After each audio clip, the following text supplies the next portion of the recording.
Essa casa é minha. Eu sou uma mulher de 20 anos que vive em uma cidade pequena no interior de Minas. Eu estou escrevendo essa história para encorajar as pessoas que sofrem com acontecimentos estranhos e perturbadores. Eu estive lá e venci. Eu sei que essa história é longa, mas assim que eu comecei a escrever, eu tive que botar tudo para fora. Deixe-me esclarecer uma coisa antes de começar. Eu não acredito em fantasma na maneira tradicional. Eu realmente não acredito que almas perdidas e confusas vaguem pela face da terra. No entanto, eu acredito que, às vezes, certas coisas acontecem que desafiam qualquer explicação. E eu mais do que acredito que Satanás gosta de enviar os seus amiguinhos para impressionar as pessoas e animais, para nos confundir e nos assustar até a insanidade. Não é uma ideia confortante. Eu preferiria que fosse a querida titia voltando para dar um último beijo de boa noite. E agora que eu deixei isso claro, começa a minha história. Eu não posso dizer que tudo começou quando nos mudamos para essa casa. Por toda a minha vida, eu tive aquela sensação estranha, sabe? Para a maioria das pessoas, é um arrepio na nuca ou um comichão nos braços. Para mim, é um sentimento de pavor que começa no fundo do estômago e vai subindo a espinha, fazendo todos os pelinhos do meu braço e da minha nuca arrepiarem. Normalmente dura apenas uns 2 segundos, às vezes alguns minutos. Às vezes não para, só fica mais forte, me empurrando para a beira do pânico. E eu tenho que deixar o local onde estou. Eu fico me sentindo fraca e desorientada, com o coração acelerado e geralmente fico nauseada. Às vezes eu sinto isso em um lugar que eu já imaginava que aconteceria, tipo uma casa meio tenebrosa, ou quando uma lâmpada queima, deixando você na escuridão. Muitas vezes acontece em lugares que eu não esperaria que acontecesse, tipo no mercado local, numa padaria ou no meio do mato, sendo que eu adoro passear na mata. Tem alguns lugares que eu simplesmente não consigo ir. Às vezes eu tenho impressões de uma certa pessoa, tipo como se ela fosse perigosa. Eu aprendi a dar atenção para esses sentimentos, porque quando eu não dou atenção, coisas ruins acontecem. Tudo começou a ter grandes proporções quando nos mudamos para nossa casa. Era uma casa velha, tão velha que ninguém realmente sabe quantos anos ela tem. Foi a segunda casa a ser construída na nossa rua, e nós moramos no centro da cidade. A casa do meu vizinho foi a terceira a ser construída, e ela tem cerca de 250 anos. Quando a minha casa foi construída, ela era uma pequena casa de fazenda. Está consideravelmente maior agora, mas ainda dá para notar o desenho original. Nos mudamos quando eu tinha 15 anos. Eu tive aquela sensação assim que paramos o carro na entrada da casa para ver ela antes de comprar. Eu não queria entrar, mas a minha mãe me obrigou. Era uma casa de 2 andares, mas quando nós entramos, não conseguimos achar a escada. O corretor finalmente nos mostrou onde estava, atrás de uma porta, mas nós só vimos o segundo andar da casa depois que a compramos. A porta da escada tinha sido fechada com cadeado, não um, mas 2 cadeados. Ninguém tinha chave e tivemos que esperar um tempo até que alguém conseguisse serrar os cadeados.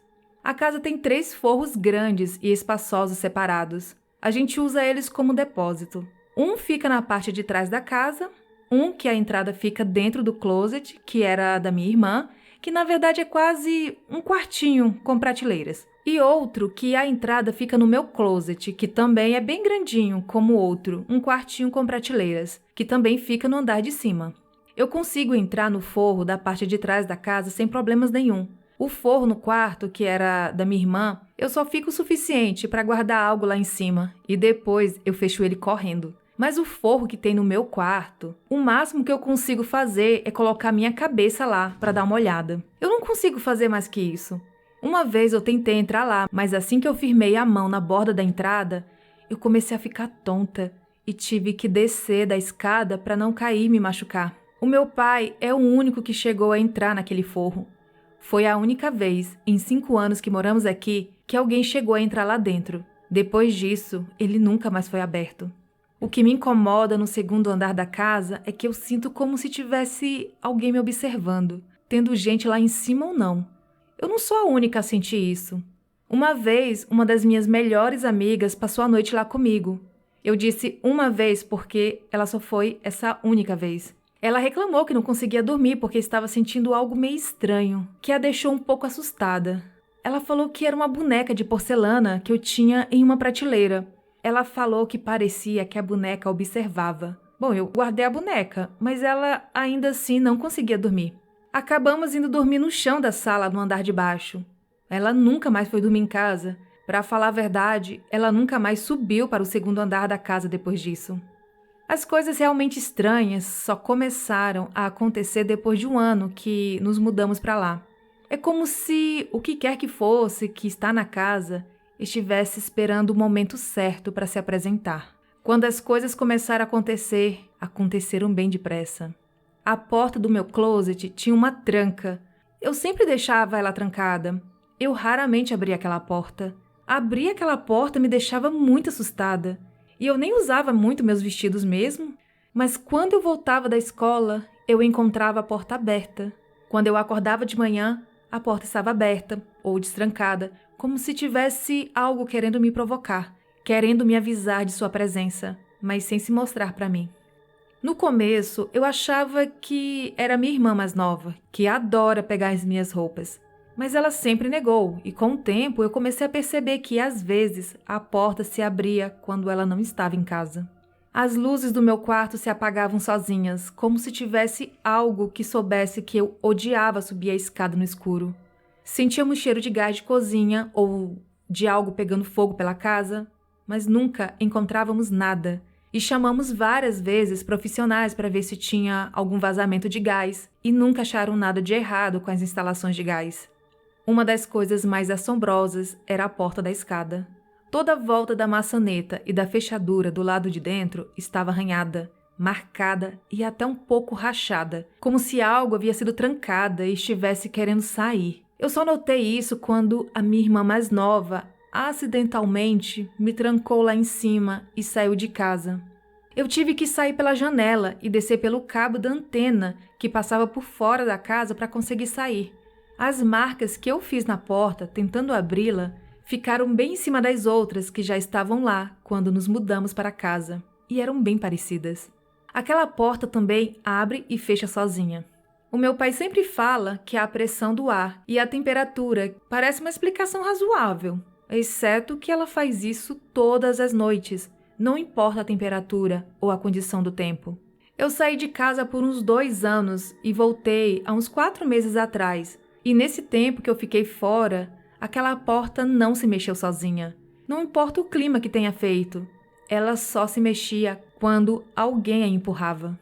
Às vezes eu ficava sozinha em casa e ouvia essas horríveis batidas. Elas faziam a casa toda tremer, ao ponto de às vezes cair umas lascas de tinta do teto e coisas caírem de prateleiras. Elas sempre vinham lá de cima. Era como se uma parede tivesse caído ou um quarto inteiro tivesse desabado. Os vizinhos nunca sentiam nem ouviam nada fora do comum. Eu já estava começando a achar que eu era louca. Nada disso parecia estar afetando mais ninguém, somente a mim. Então, finalmente, em um dia em que meu pai estava em casa, aconteceu uma dessas batidas. E finalmente ele concordou. Podia ter algo de errado com a casa. Lembrando agora, o meu pai praticamente nunca subia para o segundo andar. Eu não sei se ele é preguiçoso ou se ir lá em cima o deixava incomodado também. Eu comecei a inventar motivos para não ter que dormir lá em cima. No começo foi fácil, mas depois de um tempo, a minha mãe começou a brigar comigo quando eu não queria dormir no meu quarto. Depois que ela começou a brigar, eu subia, esperava até ela dormir e então descia escondida. Dormia no andar de baixo até amanhecer. Acordava e ia para o meu quarto, antes dela acordar. Ela descobriu meu plano secreto depois de um tempo, e eu finalmente decidi abrir o jogo e contei tudo para ela. E ela me mandou ir para uma psicóloga. A psicóloga falou que eu tinha uma imaginação ativa, mas uma imaginação ativa não explica o terror absoluto que eu sentia só de pensar em ficar sozinha no meu quarto. Depois disso, as coisas pioraram muito.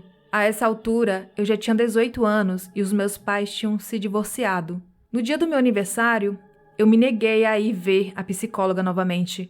Ela era legal, mas não estava me ajudando. A gota d'água veio um pouco depois. Eu tinha colocado algumas luzes de Natal no meu quarto para tentar manter alguma iluminação lá em cima. Não era só o meu medo, é que a escada era escura e perigosa. Eu me machuquei nela várias vezes, subindo e descendo nela no escuro.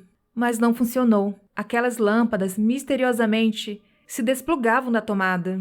Numa noite, enquanto eu estava deitada na minha cama, as luzes se apagaram. Ainda entrava um pouco de luz da rua, mas dava para ver pouca coisa. Eu fiquei lá, paralisada, esperando que algo fosse acontecer. Eu estava com muito medo de me mexer. Eu tenho uma indiazinha de porcelana. Eu a olhava quando a cabeça dela começou a virar na minha direção. Eu pulei da cama e saí correndo para o andar de baixo, chorando de pavor. Depois disso, eu guardei todas as minhas bonecas em uma caixa e a coloquei no forro, na parte de trás de casa. Depois disso, eu comecei a acordar com a minha cama chacoalhando, de leve. Uma vez, alguma coisa agarrou meu ombro. Então, numa noite, eu estava subindo a escada com as luzes apagadas, como de costume, quando algo aterrorizador aconteceu. Tem uma janela no topo da escada. E enquanto eu subia, eu notei uma sombra na forma de uma pessoa na frente da janela, bloqueando o caminho para o interruptor.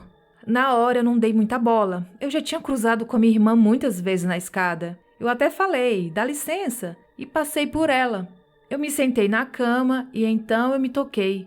Eu era a única que estava em casa. Todos os outros tinham ido visitar os meus tios. Eu olhei para lá e a sombra ainda estava no mesmo lugar. A sombra era tão negra que parecia ser um buraco, só que agora parecia que ela estava virada para mim. A primeira coisa que eu pensei não foi em fantasma, estava mais para assassino do machado. Eu me virei e acendi o abajur. Quando eu olhei para lá de novo, tinha sumido. Então eu senti o cheiro de gás. Eu corri pela escada abaixo em um pântano cego, quase caindo pelos degraus. Assim que eu tirei o pé da escada, um grande barulho ecoou pela casa e a porta bateu sozinha atrás de mim assim que eu passei por ela. Naquela noite, eu dormi dentro do meu carro. Uma semana depois, eu me mudei para a casa do meu pai. Eu nem me importei de não ter pego as minhas coisas. Eu não queria elas. Não o suficiente para ter que subir a escada e ir lá em cima. Um ano depois, o meu pai me trocou por uma qualquer, de 23 anos. Então, eu me mudei para a casa dos meus avós. Há 4 meses, eu comecei a sentir que eu estava atrapalhando um pouco a vida dos meus avós. Então, eu acabei voltando para a minha antiga casa. Ela pertence ao meu pai agora. Eu tenho todo o segundo andar só para mim, como se fosse meu próprio apartamento. Coisas estranhas ainda acontecem pela casa, mas não como antes. Eu acho que o que tem aqui tem medo de mim agora. Os meus dias de fugir pela escada abaixo, chorando como uma coitadinha, se acabaram. Sempre que a coisa resolve aparecer, eu a enfrento de frente. Todas as vezes, ela recua. Uma nota final. A minha mãe era a única pessoa da família que não admitia que tinha algo de estranho na casa. Até a minha irmã do meio, que não reconheceria um fantasma mesmo se tivesse um dançando na ponta do nariz dela, não sobe as escadas sozinha quando as luzes estão apagadas. Mas a minha mãe, que achou que eu fosse louca, literalmente, finalmente acabou cedendo. Certa noite, logo após eu ter me mudado, ela acordou para ver a sombra que eu sempre via, parada em cima da cama dela. Estava falando com ela e deu um pedaço de papel azul com uma data escrita.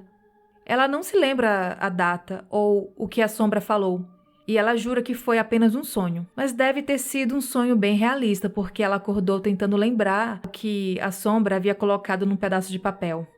Imaginação? Fantasmas? Demônios? O capeta?